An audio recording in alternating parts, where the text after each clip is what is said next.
Snow fell silently over the Ural Mountains in late January of 1959. The air was cold enough to turn breath into clouds, and the world was wrapped in an endless white. 9 hikers moved steadily through the frozen silence, their skis cutting faint lines into the untouched snow. They were a group bound by adventure, youth, and the thrill of the unknown. Laughter rose and fell between them, muffled by scarves and the wind. Somewhere ahead, unseen by them, the mountain watched. They carried journals and cameras, recording the moments of their journey. They were unaware these would become the last memories of their lives.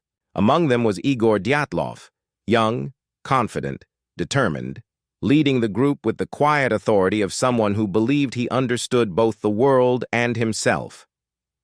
His companions were students and veterans: Zinaida Kolmogorova, lively and unshakable; Rustem Slobodin, silent and steady; Lyudmila Dubinina, fiery and strong; Yuri Doroshenko, fearless and dependable; Nikolai Thibault-Brignol, thoughtful and careful; Alexander Kolovatov, disciplined and precise; Yuri Krivonyshenko, cheerful even in hardship; and Semyon Zolotaryov, older, weathered, carrying a shadowed past. They had set out on January 25th with a goal: to reach Oterten Mountain, a trek that would test every skill they had. For days they carved their way through the snow, pitching tents in sheltered spots, eating simple meals, recording their days. But the journey was harder than expected. The weather turned, snowstorms grew heavier, and the cold seemed to press closer. One of their own, Yuri Yudin, fell ill. Rheumatism slowed him. He turned back quietly, his footsteps disappearing into the white. No one knew that his retreat would become the difference between life and death. The others pressed on. They moved like ghosts through the endless snow, unaware of the shadow that followed them. On February 1st, they made camp on the slope of a mountain the Mansi people called Kholat Shakal, Mountain of the Dead. Why they chose that exposed site is unknown. Perhaps they sought the view, or perhaps time forced them to stop where they could. Around them, the wind grew louder, carrying a sound like a warning they could not name. Inside their tent, they gathered together, sharing food, laughter, warmth. They wrote in their journals. They took photographs.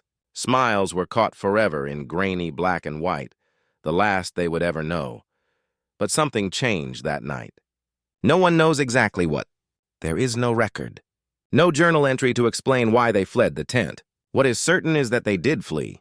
When they did not return as planned, alarm spread. Days passed. Weeks passed. On February 26th, a search party reached the slope. What they found was something no one could easily explain. The tent lay torn apart, half buried in snow. The fabric had been cut from inside. Inside lay belongings: boots, coats, supplies, left in haste.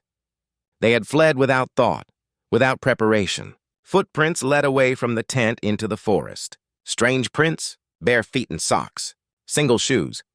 Tracks in the snow showing a group moving in panic into the cold, the dark, without warmth. At the forest's edge, beneath a tall cedar, the first bodies were found. Yuri Doroshenko and Yuri Krivonyshenko lay motionless, stripped to their underwear, frozen in unnatural positions. Their skin was pale and marked.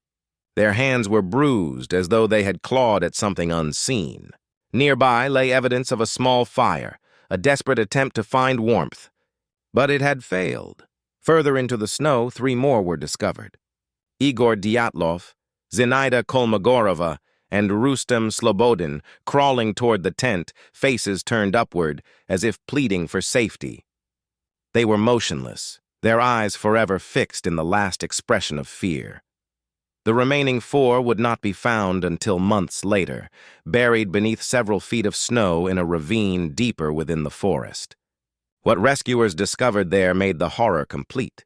Lyudmila Dubinina's body was broken, ribs shattered, her tongue missing. Nikolai Thibault-Brignol had suffered a skull fracture of extraordinary force. Semyon Zolotaryov's chest was crushed, and Alexander Kolevatov's body bore burns and head injuries inconsistent with the environment. These wounds were unlike any caused by nature alone. No signs of an attack. No footprints except their own. No evidence of a predator. Only silence. Only snow. and 9 lifeless bodies scattered across a place now drenched in mystery. Adding to the unease, traces of radiation were found on some clothing. The official report was brief. A compelling natural force. But such words did nothing to quiet the whispers. What kind of force could drive men and women from their tent into a freezing night without boots, without coats, and leave them mutilated beyond recognition?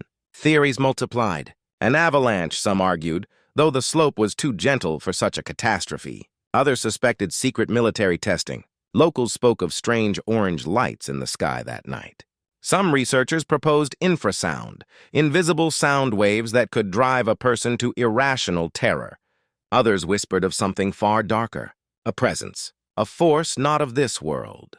Decades have passed, and still Dyatlov Pass stands silent, its name echoing in whispers among those who study mysteries.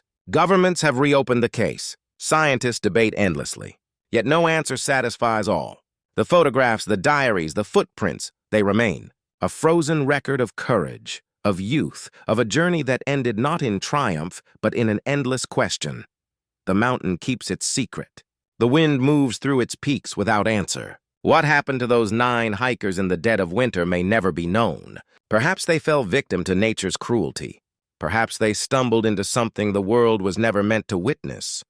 Whatever the truth, the Dyatlov Pass will forever remain a place where fear and mystery walk side by side, where the snow holds its silence, and where the whispers of that night refuse to fade.